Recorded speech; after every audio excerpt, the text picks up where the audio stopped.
ആലപ്പുഴയിൽ ഹെൽത്ത് ഇൻസ്പെക്ടറുടെ മാല മോഷ്ടിച്ച സംഭവത്തിൽ സിപിഐഎം ബ്രാഞ്ച് സെക്രട്ടറിയെ പുറത്താക്കി. വലിയമരം ബ്രാഞ്ച് സെക്രട്ടറി സുധീറിനെയാണ് പുറത്താക്കിയത്.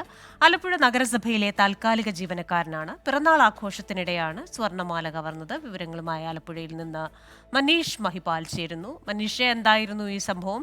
ഇപ്പോൾ അതിൽ നടപടിയും ഉണ്ടായിട്ടുണ്ടല്ലോ. ക്രിസ്റ്റീന, നഗരസഭയിൽ വലിയ വിവാദമായ സംഭവത്തിലാണ് ഇപ്പോൾ പാർട്ടി തന്നെ നടപടിയെടുത്ത് പ്രാഥമിക അംഗത്വത്തിൽ നിന്ന് ഈ വലിയമരം ബ്രാഞ്ച് സെക്രട്ടറി സുധീറിനെ പുറത്താക്കിയിട്ടുള്ളത്. ഈ സംഭവം ഉണ്ടാകുന്ന കഴിഞ്ഞ മാസം ജൂലൈ മാസം 25-ാം തീയതിയാണ് നഗരസഭയിലെ കൗൺസിലർ കവിതയുടെ മകളുടെ ബർത്ത്ഡേ ഫംഗ്ഷന് വേണ്ടിയിട്ടായിരുന്നു അവിടെയുള്ള ഉദ്യോഗസ്ഥരടക്കം ഒത്തുകൂടിയത്. അവിടെ വെച്ചാണ് നഗരസഭയിലെ ഹെൽത്ത് ഇൻസ്പെക്ടർ, അവിടുത്തെ ആരോഗ്യ വിഭാഗത്തിലെ ജീവനക്കാരന്റെ 3 പവന്റെ മാല നഷ്ടപ്പെട്ടത്.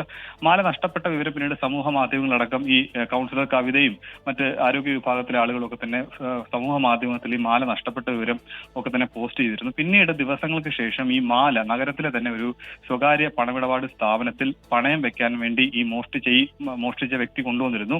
അവിടെ ഈ സ്വർണ്ണ ഇടപാട് സ്ഥാപനത്തിലെ ജീവനക്കാർക്ക് ഈ മാല ഫേസ്ബുക്കിൽ കണ്ട് ഉള്ള പരിചയം കൊണ്ട് ഈ കൊണ്ടുവന്ന വിവരം, ഈ പണയം വെക്കാൻ കൊണ്ടുവന്ന വിവരം അവർ ഈ ഇൻസ്പെക്ടറെ അറിയിച്ചു.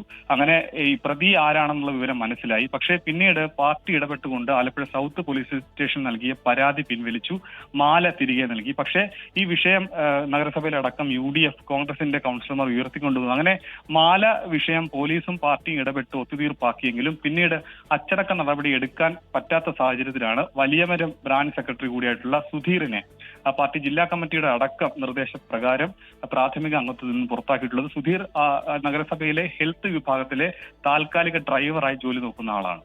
ക്രിസ്റ്റീന, ശരി. ആലപ്പുഴയിൽ നിന്ന് വിവരങ്ങൾ നൽകുകയായിരുന്നു മനീഷ് മഹിപാൽ.